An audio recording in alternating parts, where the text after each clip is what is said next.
vamos a comenzar a navegar en este tema. Hay ciertas láminas que ustedes ya habrán visto, por eso voy a ir muy rápido. Yo no sé si le pregunto a Gilberto si él está grabando la presentación. Sí, la estoy grabando. De hecho, ustedes deben tener ahí en sus respectivas pantallas el hecho de que la presentación o la reunión se está grabando. Ok, gracias. Bueno, entonces el cambio climático, una correlación antropogénica, y eso lo demuestra pues la correlación de estas cuatro láminas, que son la población mundial, la población urbana, la emisión de dióxido de carbono y los desastres naturales, y que todos pues coinciden, si se quiere, a partir del año 1950. De allí su población denominada. La emisión de CO2, como ustedes ya lo han ido viendo y conociendo por muchas otras presentaciones y personas, es la que ustedes ven acá, un crecimiento exponencial, como ya vimos, donde el petróleo, el carbón principalmente es el mayor emisor, y el gas, que son los combustibles cuestionados actualmente en materia de emisiones de CO2. Las megatendencias mundiales son las que se muestran en esta lámina, donde están lo que se denominan las industrias 4.0, que serían aquellas industrias que todos sus procesos serían procesos verdes o procesos de cero emisión de CO2. Está por otro lado lo que se refiere a la descarbonización del sistema energético, donde establece que el petróleo, los hidrocarburos y el carbón deben salir del sistema. Y por último está la parte financiera o económica, que son el dinero 4.0, cuyo representante máximo o emblema es el Bitcoin en las monedas electrónicas o digitales. Entonces, todas estas megatendencias lo que conllevan a un mundo neutral en CO2. ¿Cuál es esa tendencia mundial? Bueno, es un mundo consumiendo más energía, pero con menos emisión de dióxido de carbono. El mundo siempre ha estado en transición, básicamente energético. El mundo evoluciona y cada evolución es una transición. Entonces, la gráfica que se muestra acá se refiere, está del año 1800, y vemos cómo las transiciones energéticas han ocurrido en el mundo, quizás unas más traumáticas que otras. La de en este momento es traumática porque ahora tenemos mayor conocimiento de las cosas, pero pasamos de un mundo consumiendo biomasa y uno de carbón, luego pasamos a uno de hidrocarburos, y actualmente, pues a partir del año 2015 comenzamos con una transición energética ya definida, con una ruta en el COP21, que es la decarbonización del sistema energético global. En esa transición en la cual estamos inmersos, vamos a ir hacia unas energías no emisoras de CO2, por llamarlas de una manera, donde hay un conjunto de ellas, como son la fusión nuclear, la eólica, la solar, etcétera, etcétera. Sin embargo, en el interín hay un conjunto de energías que yo llamo energías X, y aquí considero la eficiencia energética como una energía, porque es la reducción de al menos 15% de la eficiencia, o el aumento, perdón, de la eficiencia energética en un 15% de todo el sistema energético, reduciría ese consumo en alrededor de 15 millones de toneladas de energía. Está la fusión nuclear, hoy en día en boga, donde ya participa el sector privado.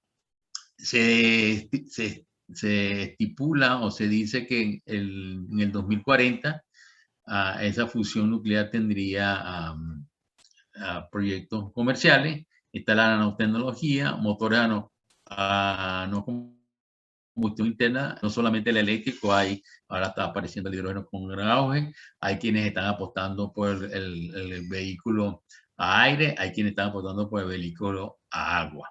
Entonces hay un bojote de, perdonen la palabra de bojote, hay un conjunto de energía y destaca entonces también la estación lunar o la estación espacial solar que leí hace la semana pasada que Estados Unidos está haciendo pruebas. Estados Unidos no se sabían, pero Estados Unidos tiene es un satélite, pero es un avión, porque este tipo regresa como han regresado otros aviones espaciales. Esa estación espacial solar está ahorita vamos a decir, reducida y Estados Unidos está probando la energía solar que obtiene en el espacio. Está a 100 kilómetros de altura y está enviando energía eléctrica vía microondas. Entonces, son tecnologías que están probadas y lo que se necesita es exactamente pues, ponerlas juntas. El mundo, para ver ese aspecto de la transición energética, el Foro Económico Mundial ha creado un índice que tiene 3 años, el que se muestra el índice de transición energética, y lo ha ubicado como países líderes, países con cambios potenciales y países con expectativas. Los líderes ya ustedes los conocen, que son generalmente los europeos. Venezuela está entre el tercero y segundo cuadrante. Ustedes ven acá a Venezuela. Y China, pues, el país que menos, que está en países con expectativas, sobre todo por el gran consumidor de carbón. Venezuela, si vemos que la tendencia es hacia la derecha o ir hacia el cuadrante número 1, Venezuela es el país que menos está haciendo en materia de transición energética. Y eso es un gran problema para la Venezuela del futuro. Perdón. Esta lámina que ven aquí es la transición energética. Dice, ¿cuán preparados están los países con economías basadas en combustibles fósiles? Bueno, esto corrobora lo que mencioné anteriormente, donde Venezuela, que es que está acá, está dentro de lo que tiene baja resistencia a la transición energética, pero tiene también una alta exposición a la transición energética. ¿Por qué la alta exposición? Bueno, lógicamente es un país que su economía, bueno, hasta ayer vivíamos de producir petróleo y hoy en día, pues, además de que no producimos, estamos en una situación política que no viene al caso comentar. Ahora, ¿cómo impacta la transición energética al mundo global? Bueno, eso es parte de lo que vemos. Está dividido en 5 grandes sectores, que son la energía, los gobiernos, la industria, el transporte y la población. En este caso me voy a referir a que lo que va veniendo a desarrollarse en el transcurso de la presentación. Me voy a referir al transporte, que será un sistema de transporte eléctrico, básicamente. La reducción de la movilidad, es decir, todo o las cosas estarán más cerca de los usuarios finales y es un transporte netamente robotizado. Y eso se radica en ya las pruebas que ustedes también conocen, donde Tesla es una de las empresas que más ha trabajado a la parte del carro robotizado, y eso implica una situación que todavía no se ha medido como tal. Es decir, una vez que el carro esté robotizado completamente y sea, como dicen, utilizado masivamente, pues los carros, el volumen de carros en las calles será reducido y usted no tendrá necesidad de 2 cosas. Uno, de comprarse un carro porque siempre lo tendrá a mano cada vez que lo llame, y segundo, ya no tendrá que preocuparse si lo van a raspar en el examen de manejo, porque usted no va a manejar el vehículo. Entonces, esos son los cambios de paradigma que van a ocurrir en el transporte principalmente. Entonces, ¿qué es lo que es la descarbonización? Es un proceso por el cual los países, individuos y todo aquel que tenga que ver con energía apuntan a lograr una existencia de cero de carbón fósil. Y esto es principalmente eliminar el consumo de combustibles fósiles dentro de la matriz energética. Eso es lo que es la descarbonización. No tiene otro sentido, como la quieran llamar. Y hay un proceso o una meta, vamos a decirlo así, o un target, que es lo que se llama cero emisiones netas de CO2, lo cual fue aprobado en el COP21, como le dije, 2015, y se refiere al estado en el que las actividades efectuadas desde una cadena productiva de un país o una empresa no causen ningún impacto neto en el clima. Ese es lo que es emisión neta cero. Entonces, todo el mundo debe producir, pero si por X razón está emitiendo CO2, él debe contrarrestar esa emisión con otras actividades o con otras tecnologías que lo permitan. Ahora, ¿cuáles son esas señales mundiales de la transición energética? Bueno, las empresas petroleras se transforman en empresas energéticas. El paradigma de exportar electricidad en lugar de petróleo en el Medio Oriente, países en horas pico que satisfacen sus necesidades eléctricas con energía renovable, sobre todo la parte europea. La generación distribuida, que es la democratización de la energía.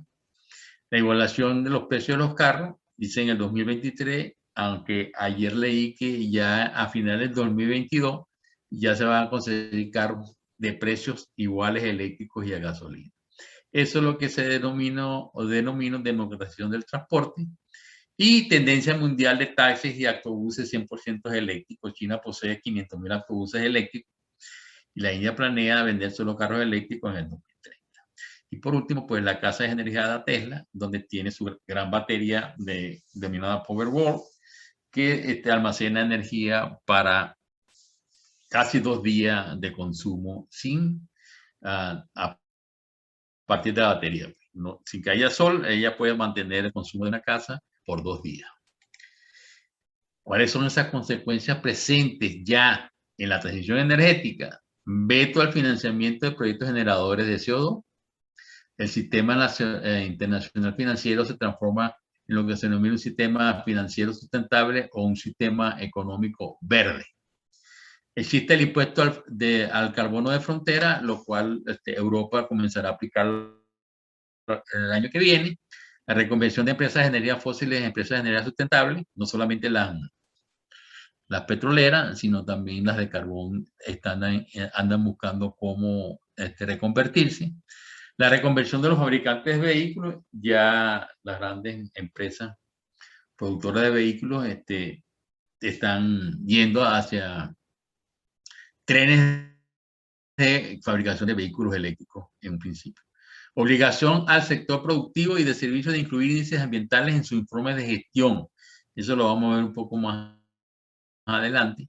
Adaptación de la fuerza hombre de diseño en la educación en materia de energía y gerenciar los activos varados. Los activos varados son todos aquellos en materia específicamente de reserva de hidrocarburos y de carbón, son todas aquellas reservas que no serán producidas y quedarán en el subsuelo. Debo señalar que también entre los activos varados en materia de energía están dos básicas que ustedes la pueden palpar, que son las refinerías, serán activos varados, y las plantas eléctricas o las plantas termoeléctricas también serán activos varados. Ahora bien, ¿qué es lo que se quiere al final? Bueno, es la descarbonización, y ustedes ven en la gráfica cómo tenemos que pasar de 35 gigatoneladas de emisiones de CO2 a unas emisiones de 12 gigatoneladas por año. Ahora, ¿por qué 12? Bueno, porque los científicos han establecido, han calculado o han determinado que la máxima emisión anual de CO2 para no afectar la temperatura de la Tierra es de 12 gigatoneladas. Si nosotros alcanzamos esa meta, nosotros podemos decir que la Tierra es neutral en materia de emisión de CO2. ¿Por qué? Bueno, porque esas 12 gigatoneladas la Tierra la puede absorber y la puede manejar en todo como en manejo que tiene más de miles de millones de años en esa situación. Entonces, ese es el límite de 12 gigatoneladas. Sin embargo, aspiramos a que sea mucho más para efectos de limpiar, porque esas 12 gigatoneladas lo que hace es que nos mantenemos donde estamos. Entonces tenemos que reducirlo de tal manera de limpiar la salud del planeta, por ende, la salud de los que vivimos acá. Ahora, en ese mundo de emisión neta cero, hay una serie de actividades que ya están programadas, pues ya se han establecido. Ustedes ven acá, para no ser tan tedioso, voy a tomar el año 2040, que está aquí. En ese momento, el 50% de edificios no emiten, son cero emisión. El 50% de los combustibles usados en aviación son de baja emisión. El 90% de la capacidad de industrias pesadas finaliza su ciclo de inversión, es decir, se ha reconvertido completamente a la industria pesada. Hay cero emisión en el sector eléctrico y no plantas operadas a carbón sin captura de carbono. Entonces, esas son ya metas establecidas para efectos de ir buscando la emisión neta cero. Esto resume acá, aunque es una cifra poco vieja, si se quiere, pero no hay una nueva. He buscado, pero no he encontrado. Entonces establece cuál es la emisión de gases de efecto invernadero para el año 2016 y ven ustedes cómo la industria en total tiene 29, la sumatoria de estos dos, inmuebles 17.5, transporte 16.2. Ahora, si el transporte es uno de los que menos, porcentualmente menos emisiones, ¿cuál es el atore o el apuro para electrificar el transporte? Bueno, muy sencillo, porque ese es el que menos problemas tiene para exactamente hacer esa conversión. Porque convertir los procesos industriales a emisión neta cero, primero es bastante costoso y segundo, pues requiere mucho más tiempo del cual no tenemos. ¿Qué es lo que no tenemos? Tiempo. Estamos limitados en el tiempo para lograr exactamente que la temperatura promedio de la Tierra no llegue a un nivel de no retorno. Entonces, por eso es que el transporte se le ha dedicado tanto tiempo, porque el transporte está en todas partes del planeta. La gran mayoría, aunque no todo, pero la gran mayoría de la gente tiene un carro, los países todos tienen transporte terrestre, y entonces pues las políticas públicas son más fáciles de llevar a cabo. De allí que el transporte sea un objetivo primario en materia del transporte. Perdón, en materia de eliminación de los gases de efecto invernadero.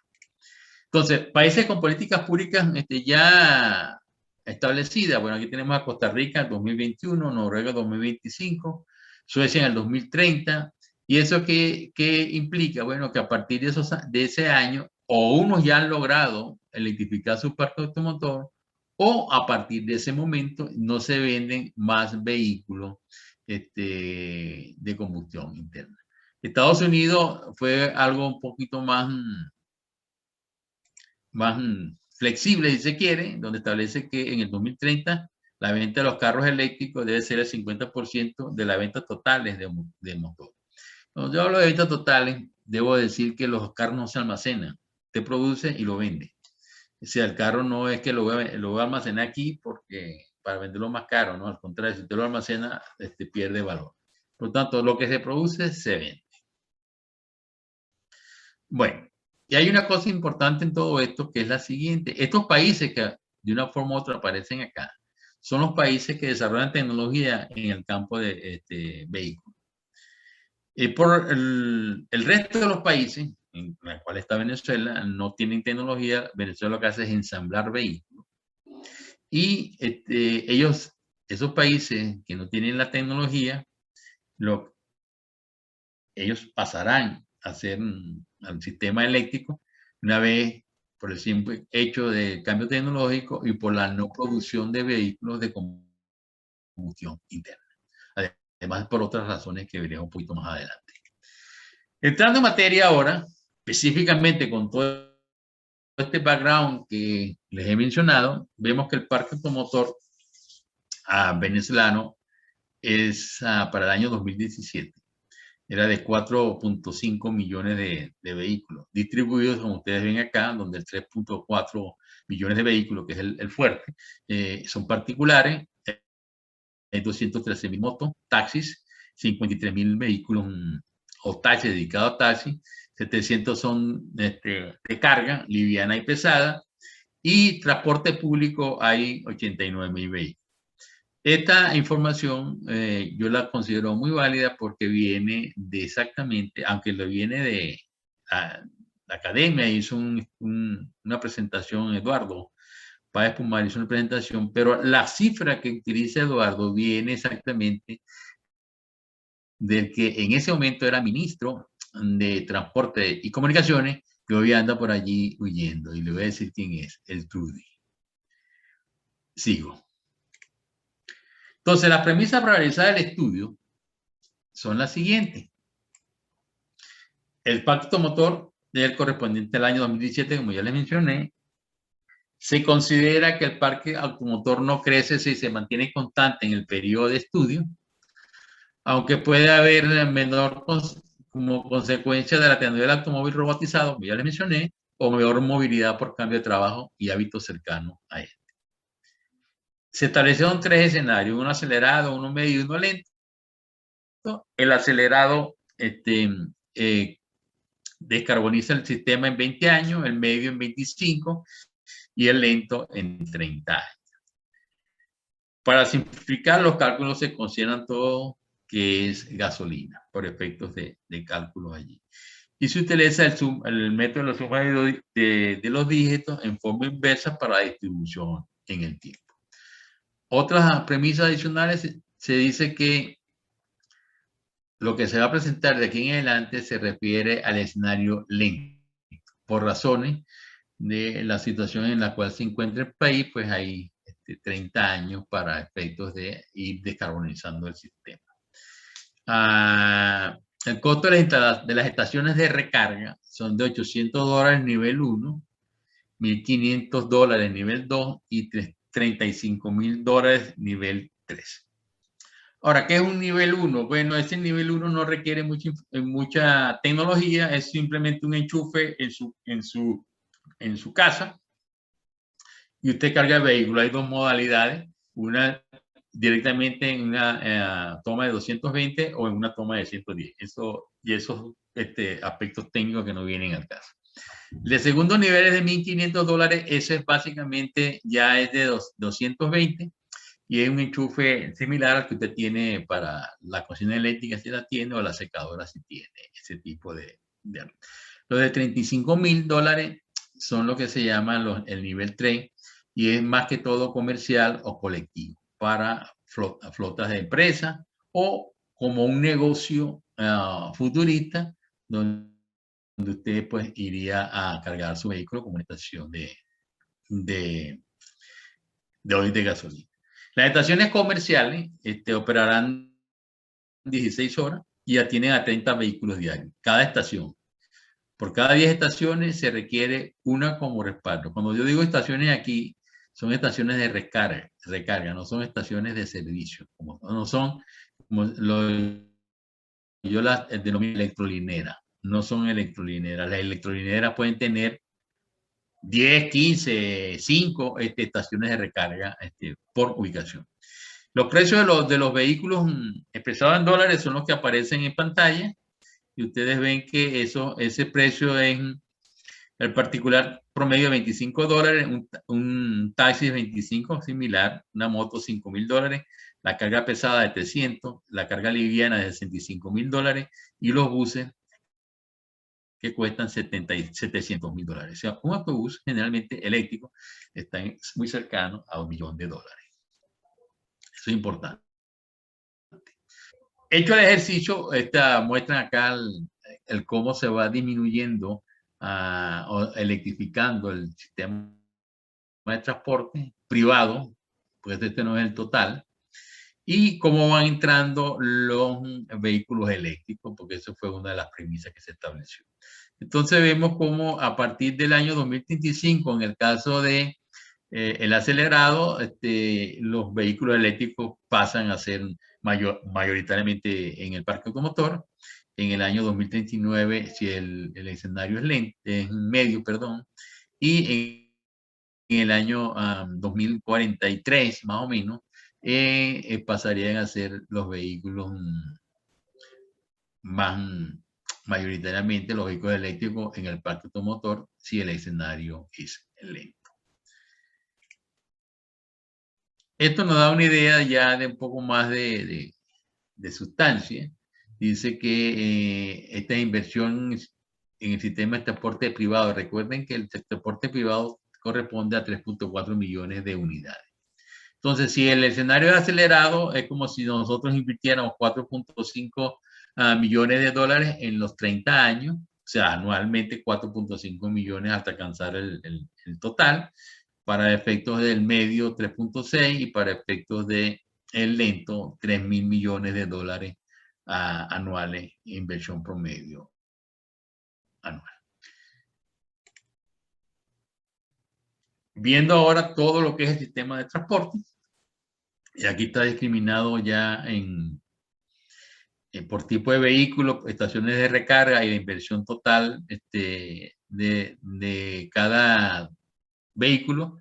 En particular, en vehículos se invertirían perdón, ya estoy aquí confundido. No, bueno, 3 millones, sí. Esos son vehículos, 3 millones de vehículos, 3.4 millones de vehículos.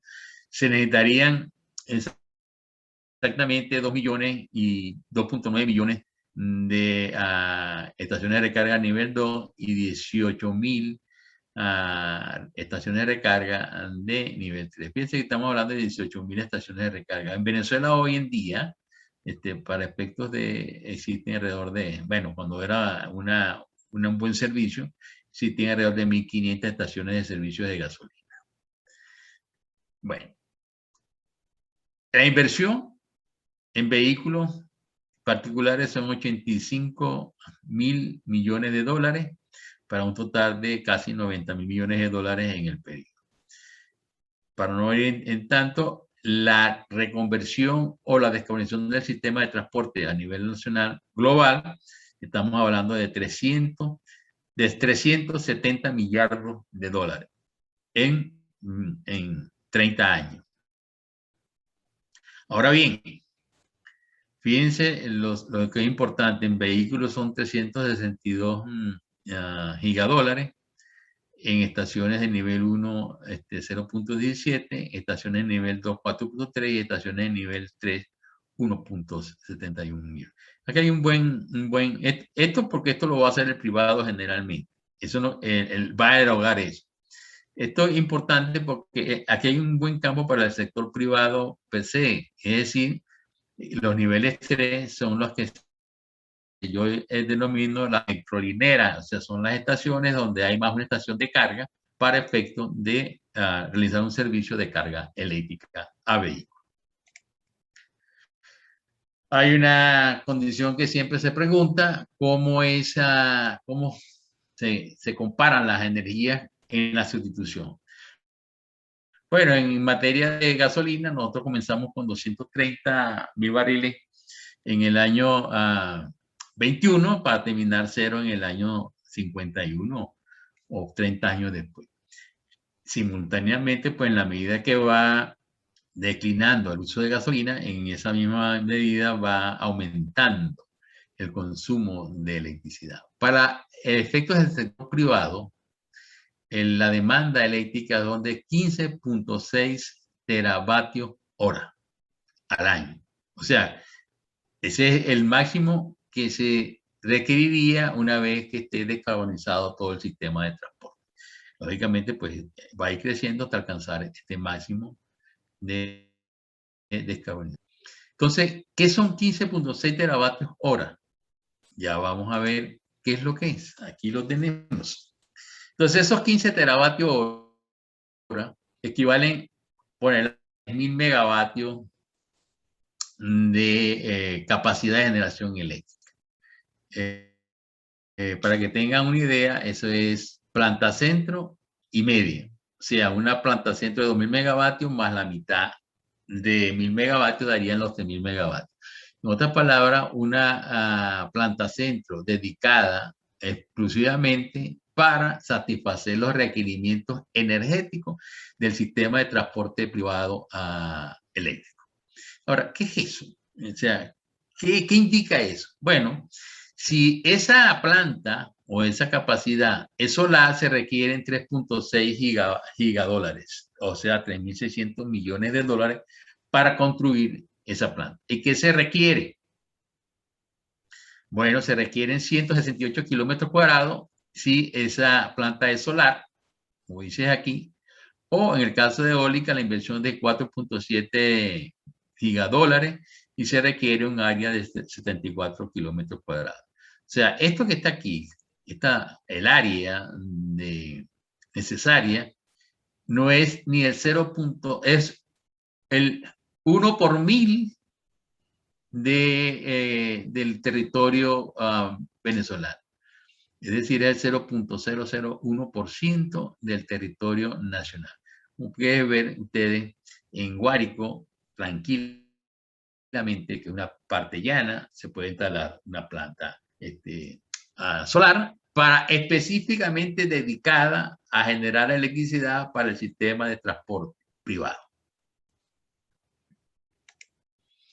En materia de emisión, que es una de las condiciones que dice que se plantea, bueno, esa descarbonización logra en el periodo de descarbonización reducir 160 millones de toneladas de CO2, de calcar que Venezuela actualmente está emitiendo 86 millones de toneladas de CO2, pero eso es por efectos de la recesión económica y la caída de producción de la industria petrolera. Pero en general, esto es una vía para efectos de lograr la meta de cero emisión de CO2 en el cambio climático. Ahora, ¿quiénes realizan estas inversiones de descarbonización del transporte? Bueno, el transporte privado o particular generalmente es una inversión privada e individual, pero el Estado puede ofrecer bonos de rebaja como lo han hecho en otros países. O sea, allí el Estado puede participar para incentivar la compra de los vehículos. Transporte público, las inversiones generalmente las hace el Estado, pero no se descarta que privados acometan inversiones con ayuda de él.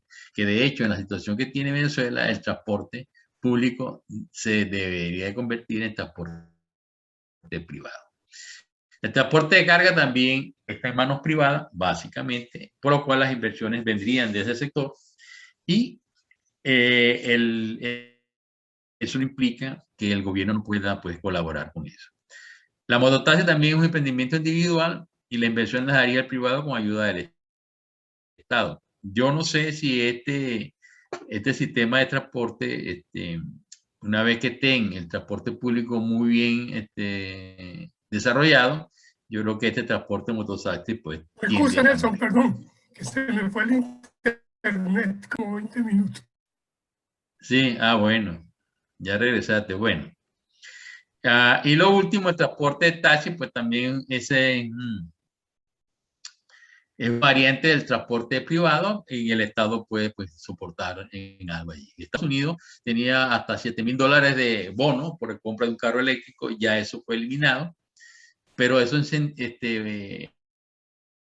produjo o incentivó a que se comenzara a utilizar el carro eléctrico en sustitución del carro de combustión interna.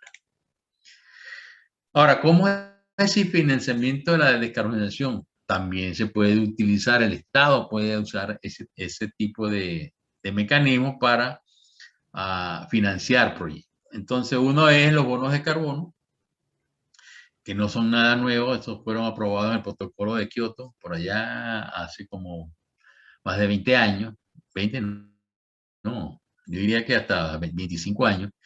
Este es el punto álgido del consenso de los países, tiene que ser discutido con profundidad en el COP26 que se realizará en las primeras semanas de noviembre de este año.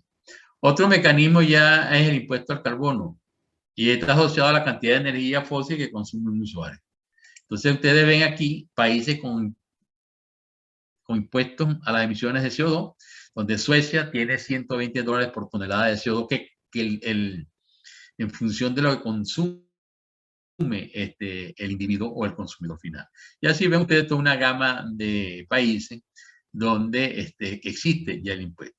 Debo decir que creo que son 4 países en Latinoamérica. Está Canadá, España,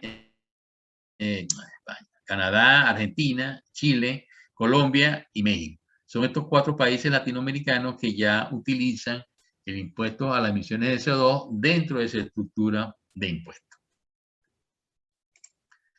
Lo otro es el impuesto al CO2 de frontera, lo que se diría un arancel, es decir, los productos que se importan deben pagar un impuesto en función de su huella de carbono.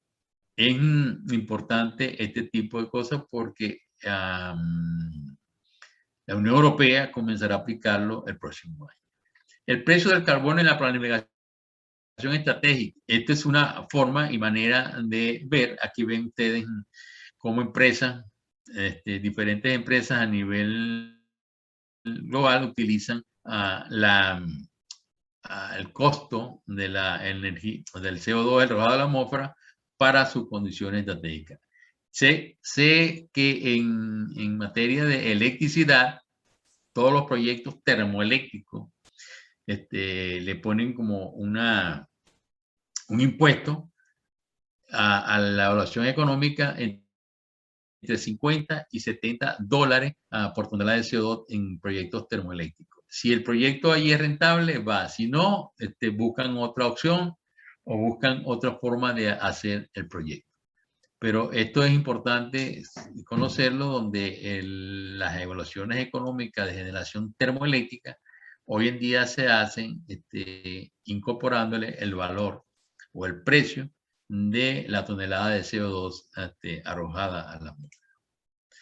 Lo otro son los criterios de financiamiento ESG, donde ¿qué es el financiamiento ESG? ¿Qué es lo que se supone puede sustituir o está sustituyendo los bonos de carbono?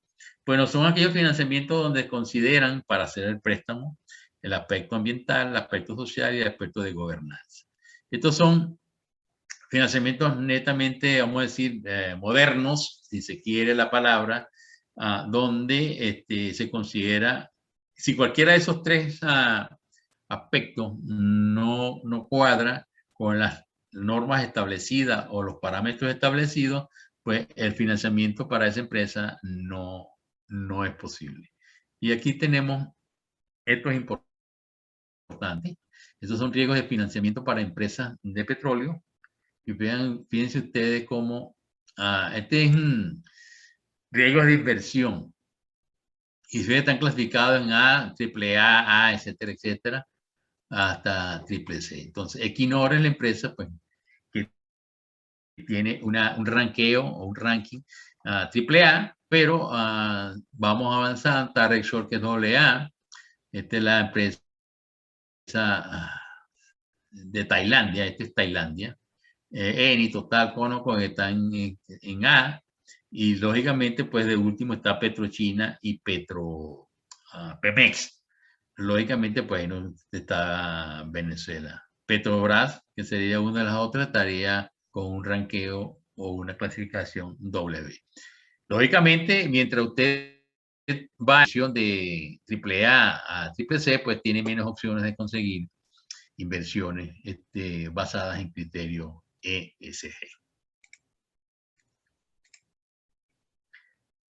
Entonces, ya como parte final, podemos mencionar lo siguiente. El parque automotor venezolano está conformado por casi 4.5 millones de vehículos y que la edad promedio de esos son de 13 años y que solo 30.000 son menor a 5 años. El 93% del parque automotor consume gasolina. La inversión global de la acumulación son 370 gigadólares y que la demanda eléctrica alcanza en el 2051 los 15.6 teravatios hora para una potencia instalada de casi 3.000 megavatios, lo cual satisface holgadamente con energía solar y eólica, cuya potencialidad Venezuela es alta, y creo que ustedes ya han visto por allí parte de mis análisis sobre esta energía solar y eólica en el país. Entonces, la descarbonización del transporte vía electrificación reduce la emisión de CO2 en 170.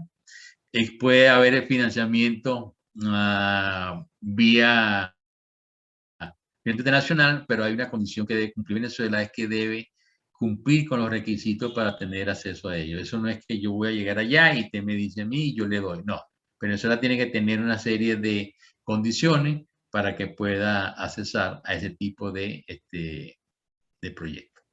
Y finalmente, Venezuela tiene un gran rezago en cuanto a acciones que conllevan la transición energética, ya lo hemos visto. Y en el tiempo, pero esa transición, es importante que Venezuela se monte, como decidíamos, en esa ola, de tal manera de poder coadyuvar al mundo en general, a poder garantizar una mejor calidad de vida a los seres que estamos en este planeta y los que vendrán a futuro. Mucha gente se pregunta, ¿y cuán rápido puede ser una disrupción tecnológica? Bueno, aquí hay un ejemplo, la foto de la izquierda está tomada en el año 1900 y es una calle en Nueva York donde aparecen este carro que está aquí son carros de motor a combustión interna y todos los demás carros que ustedes ven ahí es a caballo o carruaje. 13 años después, la lámina que tengo no se ve, no se ve. No está la lámina de la foto. No sé, ¿qué no se ve la foto? Bueno. No se está viendo. Se ve la última lámina de finalmente Venezuela tiene un gran rezago, etc. Eso es lo que se está viendo ahorita. No, entonces déjame ver qué es lo que está pasando. Déjame regresar a ver. La volví a poner. Nada. Se quedó congelada. Quedó congelada. Bueno. Sí, la elección aprendida quedó como congelada en la pantalla. No sé, no hay la otra. Bueno, entonces no puedo hacer nada. Bueno, sigamos entonces. Bueno, ya había finalizado con esto, lo que ni la lámina de la ingeniera tampoco la pueden ver. No. Está congelada en lecciones aprendidas. No sé. No, ya va. Lo que pasa es que está a la función en pantalla. Está congelada. Déjame ver. ¿Y ahora? Nope. Bueno, voy a dejar de compartir. Voy a volver a compartir. ¿Ok? ¿Y ahora? Sí. Ahora sí cambió. Ok. Aquí estaba, no sé por qué se congeló, pero bueno. Bueno, la explicar cuán rápido puede ser una disrupción tecnológica.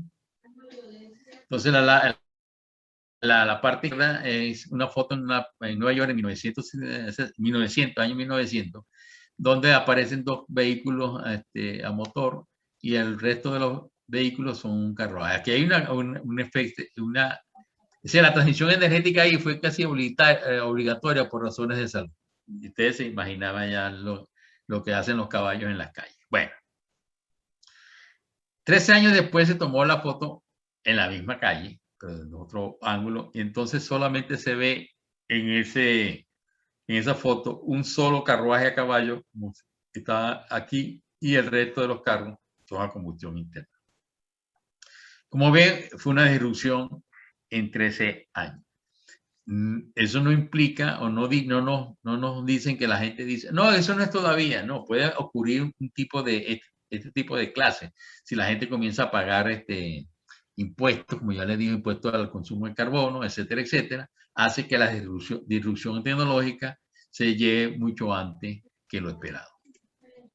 Y esto es el futuro, donde está la energía lineal, donde son estaciones donde hay diferentes tipos de energías. Diferentes tipos de energías para efecto de alimentar a los vehículos. Como son la energía eléctrica, la energía a gas y la energía a hidrógeno. Esto no está nada lejos. Recordemos si alguien ha ido a Brasil. En Brasil existen hoy estaciones donde tú tienes etanol, tienes gasolina, tienes diésel, y tienes gas, o sea, gas natural.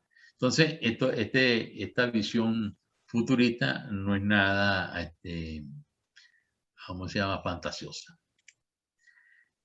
Ya finalmente dice que nunca es demasiado para ser curioso. Si usted es curioso, usted puede entender la complejidad del mundo y las maravillas en las cuales vivimos. Y puede tener en cuenta esa curiosidad para un diseño del futuro. Y por último, dice, cambiar es cuestión de supervivencia. Si usted no cambia, usted perece. Y eso lo hemos visto ya en muchas otras condiciones, y siempre recuerdo uno de las tantas que hay, como murió Kodak, cómo va muriendo los teléfonos fijos en las casas de nuestros hogares. Y yo, bueno, particularmente no viene al caso, pero yo tengo 5 meses que no tengo teléfono CanTV, ya me cansé de llamar a CanTV, revisar a eso, y dije, no lo uso más, y ya se acabó. Y otra de las condiciones que tiene de estos cambios paradigmáticos es lo referente a esa supervivencia, pues.